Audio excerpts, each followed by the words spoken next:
Nestled between stretches of farmland and thick woods, Millstone, Arkansas, wasn't the kind of town that made national headlines.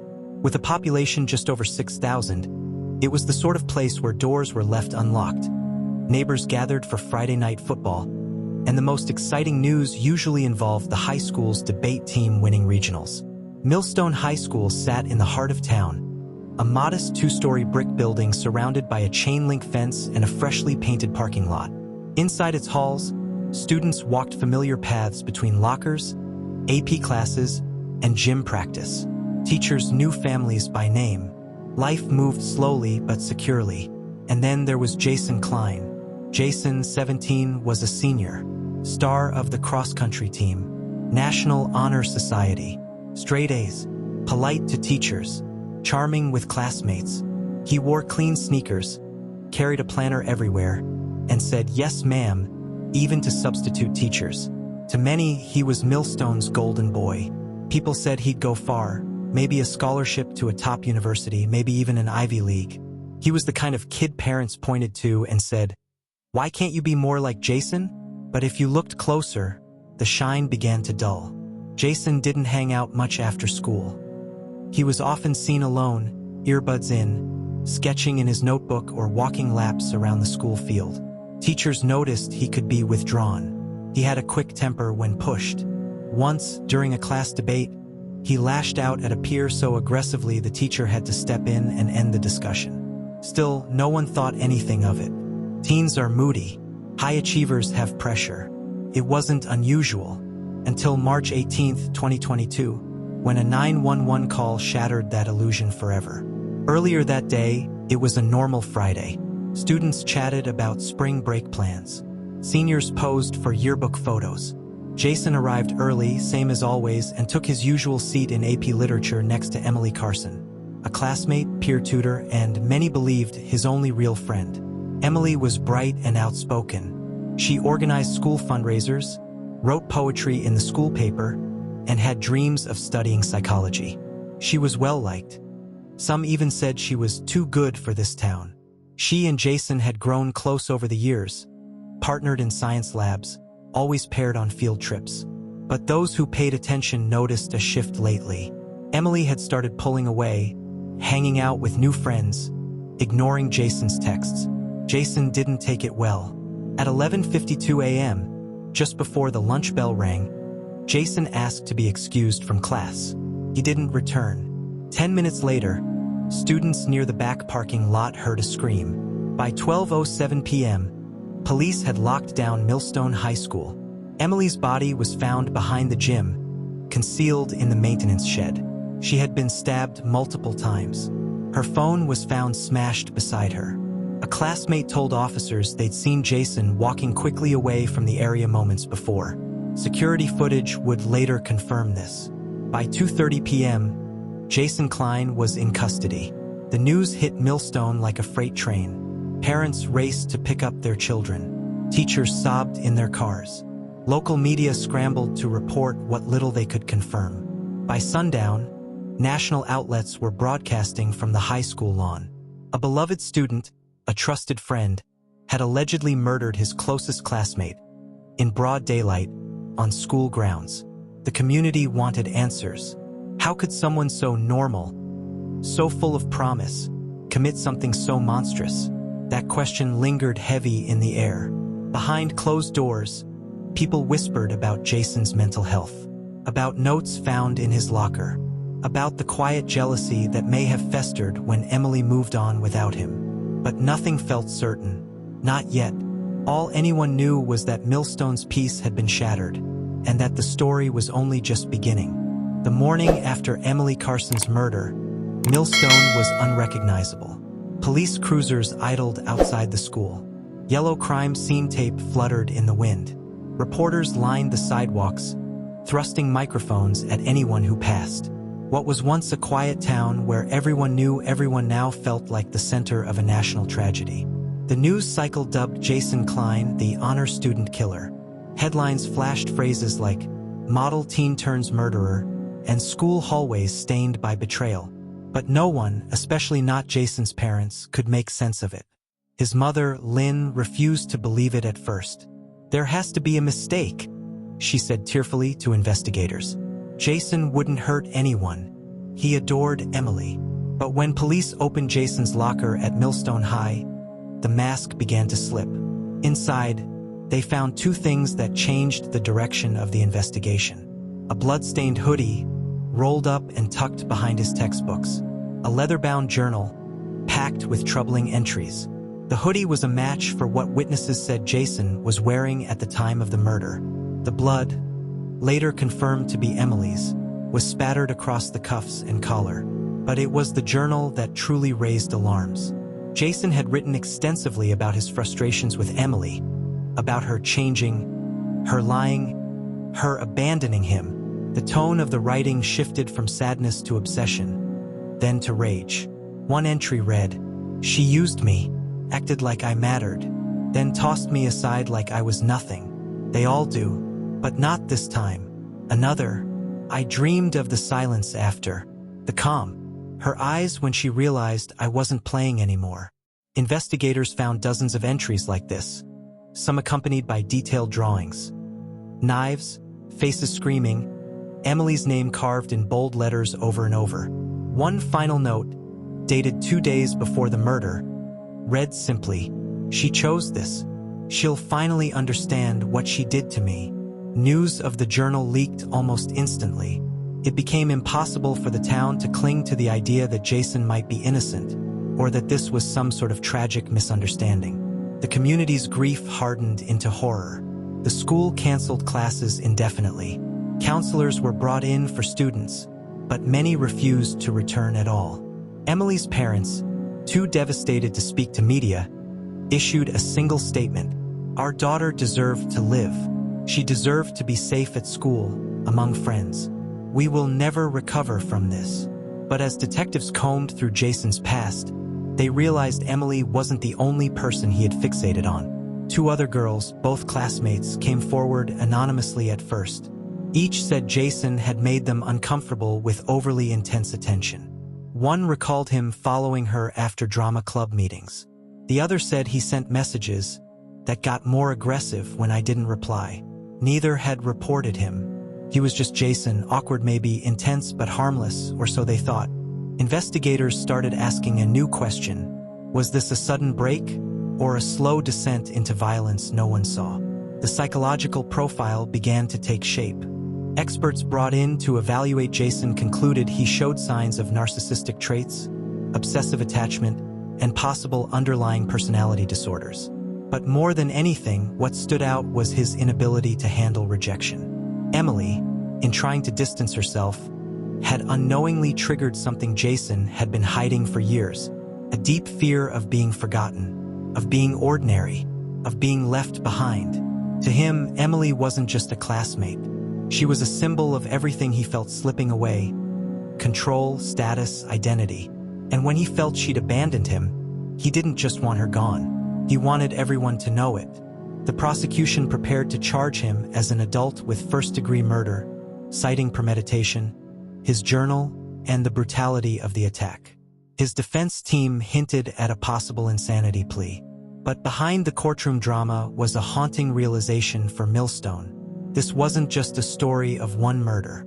It was a story of a system that didn't see the signs, of a school that never connected the dots, of a town that trusted too much in the illusion of safety, and most disturbingly, of a boy who learned how to hide darkness behind straight A's and polite smiles.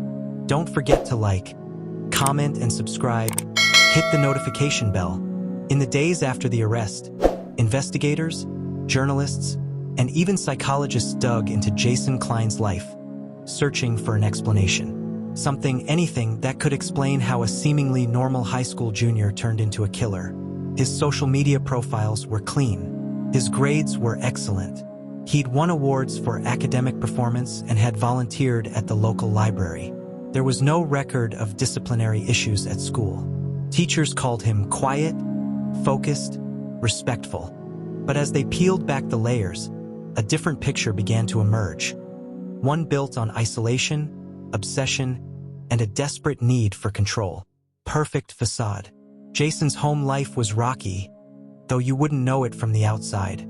His father had left when he was 10. His mother worked 2 jobs and was rarely home. While she believed Jason was thriving, independent, responsible, he was actually spending most of his time alone. He didn't go out much. He didn't have many friends. But to teachers and neighbors, that just made him a good kid who kept to himself. His real world, however, was online. Jason frequented forums about emotional rejection, loneliness, and even darker message boards where users shared fantasies of revenge against popular kids, ex-girlfriends, and classmates. His posts were filled with bitterness disguised as reflection. They say be kind and people will like you. I've been kind my whole life, and all it did was make me invisible.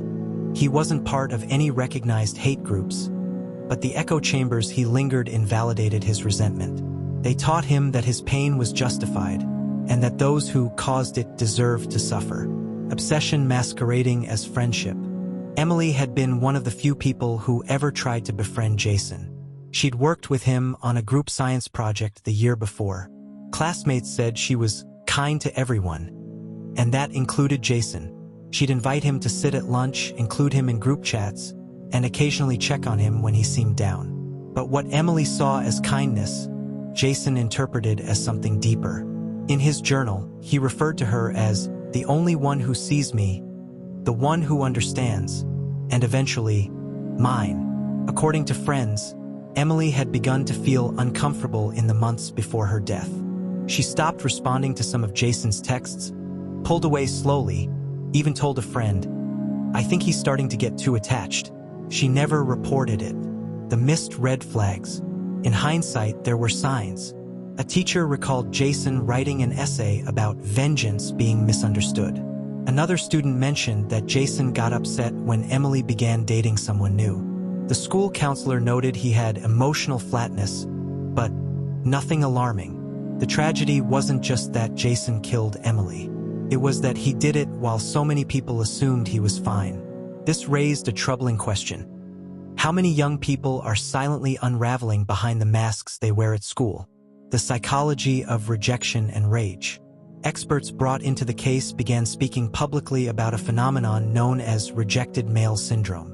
It's not a formal diagnosis, but a psychological pattern where individuals, often isolated males, internalize rejection so deeply that it fuels resentment, obsession, and sometimes violence. Dr. Karen Bellamy, a forensic psychologist, said during a televised interview, Jason didn't snap. He simmered. He built a narrative where Emily wasn't just someone who didn't return his affection. She was the reason for all his pain. That kind of thinking, especially when left unchecked, is dangerous. Jason had created a story in his mind where he was the victim. And in his mind, the only way to reclaim control was to hurt the person he blamed. It was a chilling realization that emotional trauma, left untreated, doesn't always fade. Sometimes it festers and erupts. The town turns inward. Millstone wasn't just grieving a girl. It was grieving the loss of its innocence. Parents who once felt secure sending their kids to school now questioned everything. School board meetings turned into shouting matches. Why wasn't Jason flagged? Why wasn't there a system in place to identify students with troubling behavioral patterns? The school released a statement announcing plans for mandatory emotional wellness screenings, increased counselor availability, new training for teachers to spot red flags. But for many, it was too little, too late. Emily was gone, and Jason, once considered a harmless loner, was now awaiting trial for her murder. As the summer heat rolled in, the small town of Millstone braced itself for a storm of a different kind, the trial of Jason Klein. The courthouse, normally quiet and tucked away behind the police station, became the epicenter of media frenzy. Cameras lined the sidewalks. Reporters camped outside, hoping to catch a glimpse of the accused teen being transported from jail.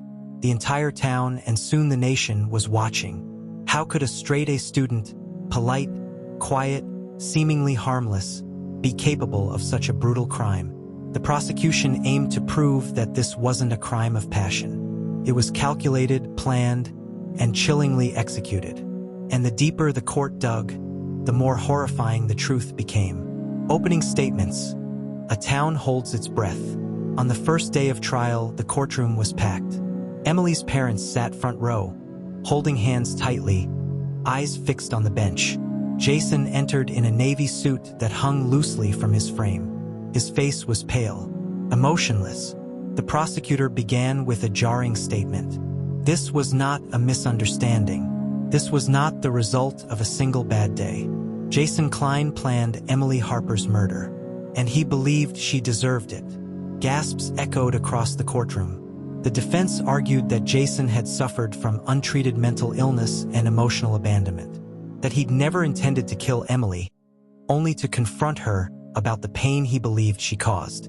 They painted a picture of a lonely boy crushed by rejection and spiraling out of control. But the prosecution had something stronger: evidence. The evidence of obsession. Detectives presented text messages and journal entries as the foundation of their case. A Google search for "how to slit a throat and make it quick," a hand-drawn map of the route Emily took home from school, dozens of obsessive diary entries, some reading, "If she won't talk to me, she won't talk to anyone ever again." The most chilling was a note found in his locker. "I'm not invisible anymore. After this, they'll all know my name." It was clear that Jason didn't just want Emily gone. He wanted to be seen, to make a statement. His crime was meant to be remembered. Witnesses, friends, teachers, and tears. Emily's best friend testified, her voice shaking. She said he was texting her constantly. First it was sweet, then it got weird. When she blocked him, he left notes in her locker. Teachers described Jason as quiet but brilliant, though one admitted he'd once written a disturbing short story about a girl who got what was coming. The school counselor was questioned about a session Jason attended 6 months before the murder. While nothing overtly threatening had been said, Jason reportedly spoke about feeling unseen and mentioned people who fake kindness just to laugh behind your back. Still, no follow-up was scheduled. The defense strategy: mental health and missed help. Jason's attorney argued that he was not a monster but a boy failed by every adult around him. They brought in a child psychologist who diagnosed him with persistent depressive disorder and signs of schizoid personality disorder. He lived in a fantasy world of his own, the psychologist testified, one where Emily played a central role. When reality didn't match the fantasy, he shattered. The defense acknowledged that Jason killed Emily, but they pleaded for leniency: life in a psychiatric facility instead of prison. The courtroom wrestled with a painful question. Was Jason evil or broken? The verdict and the aftermath. After 3 weeks of testimony and deliberation, the jury returned. Jason Klein was found guilty of first-degree murder and sentenced to life in prison without the possibility of parole. He showed no emotion as the sentence was read. Emily's mother wept openly. Her father stared straight ahead. Outside the courtroom, the media swarmed for reactions. The town of Millstone, once a peaceful bubble, was now infamous. A symbol of how violence can erupt where it's least expected. A legacy of change. The trial forced the school district and the broader community to face some uncomfortable truths. Warning signs were missed. Mental health support was inadequate. Obsession can look like admiration until it turns deadly. In the months following the trial, Millstone implemented mandatory counseling check-ins for students, digital monitoring of school-issued devices, anonymous reporting tools for threats or stalking behavior. Emily's parents created the Harper Foundation, dedicated to promoting early intervention and awareness about teen mental health, obsessive behavior, and emotional abuse. Jason Klein never spoke publicly about his actions, but through his journal entries, one thing was painfully clear: his desire to make a mark, to be noticed, even if it meant leaving behind a trail of devastation. And he did, but not in the way he wanted. In the quiet weeks following the trial, the town of Millstone began to pick up the shattered pieces. But nothing would ever be quite the same. Emily Harper's death wasn't just a tragedy. It was a turning point for her family, for her friends, for a school system that thought it was safe, and for an entire town that had never seen something so dark bloom from somewhere so familiar. The question lingered in every hallway, classroom, and home. How did this happen right under our noses? Emily's family, from grief to purpose. The Harpers were never the same. Emily's room stayed untouched for months. Beds still made, textbooks stacked neatly, photos of school dances and holidays pinned to her wall. Her mother couldn't walk past her daughter's door without crying. Her father stopped coaching softball, unable to return to the field where Emily once played. But grief slowly evolved into something else: purpose. Together, the Harpers launched the Emily's Voice Foundation, a nonprofit dedicated to educating schools about the warning signs of obsessive behavior, teen mental health risks, stalking and harassment prevention, the importance of speaking up early, even when it's uncomfortable. Their motto: see something, say something, save someone. The foundation began traveling to school districts across the state, hosting workshops, survivor panels, and training seminars for students, teachers, and parents. Emily's story became a powerful tool, not just to remember what was lost, but to prevent future loss. The school system reacts. Millstone High School, once known for its championship soccer team and high test scores, was now under scrutiny. How had a student like Jason Klein slipped through the cracks? An internal investigation revealed key failures. Counseling services were understaffed and underfunded. No formal system existed for flagging ongoing harassment. Teacher concerns about Jason's disturbing writing had never been escalated. In response, the school board approved a sweeping reform package: mandatory annual mental health screenings, a threat assessment team made up of counselors, teachers, and administrators, anonymous student tip lines that routed directly to school safety officers. Teachers underwent training on recognizing behavioral red flags, and students were encouraged to speak up when something or someone felt off. Jason's legacy, a name no one wants to remember. Jason Klein's name was rarely spoken after the trial. His old friends deleted him from social media. His yearbook photos were removed from the school walls. For most in Millstone, it was easier to pretend he'd never existed. But his actions left permanent marks. Some students transferred schools. Others struggled with nightmares, anxiety, and guilt, asking themselves whether they'd missed signs or failed to step in. School attendance dipped, and counselors saw a spike in students seeking mental health help. The truth was hard to admit. Jason had been one of them. Classmate, a lab partner, a quiet kid at the lunch table. He wasn't a stranger, and that fact haunted them more than the crime itself. The internet reacts, viral justice, and online backlash. As the case gained national attention, it also exploded on social media. Hashtags like #JusticeForEmily and #SchoolShouldBeSafe trended for weeks. TikTokers and YouTubers made hour-long videos analyzing the crime, reading Jason's journal entries aloud, and debating whether he was mentally ill or inherently evil. Some creators exploited the case for views, spreading false rumors, speculating about a secret relationship, or claiming conspiracies involving the school board. Emily's family begged for privacy, but the algorithm had other plans. It felt like we lost her twice. Emily's mother later told a journalist, once to violence, and again to the internet, turning her life into content. Still, awareness grew. Parents around the country began asking schools about mental health programs. Students opened up about their own feelings of isolation or obsessive crushes. In a tragic way, the case had started conversations long overdue. A town forever changed. Millstone, once a town people barely noticed, was now a case study in school tragedy. Memorials to Emily bloomed throughout town. A bench in the school courtyard engraved with her favorite quote, "In a world where you can be anything, be kind." A mural near the gymnasium painted by her classmates, depicting a rising sun, flowers, and her smiling face. A yearly walkathon to raise funds for the Harper Foundation, with students wearing purple, her favorite color. But it wasn't just about remembering Emily. It was about honoring what she represented: potential, innocence, and the hope that no other family would have to endure the same pain. Looking ahead, prevention over punishment. The story of Emily Harper and Jason Klein isn't just a story of murder. It's a warning, a mirror held up to every school, every parent, every student. Because killers don't always come from broken homes or big cities. Sometimes they sit 2 desks over. Sometimes they smile at you in the hallway. Sometimes they grow unnoticed until it's too late. But Millstone learned the hard way, and now they teach others before it happens again. Don't forget to like, comment, and subscribe. Hit the notification bell.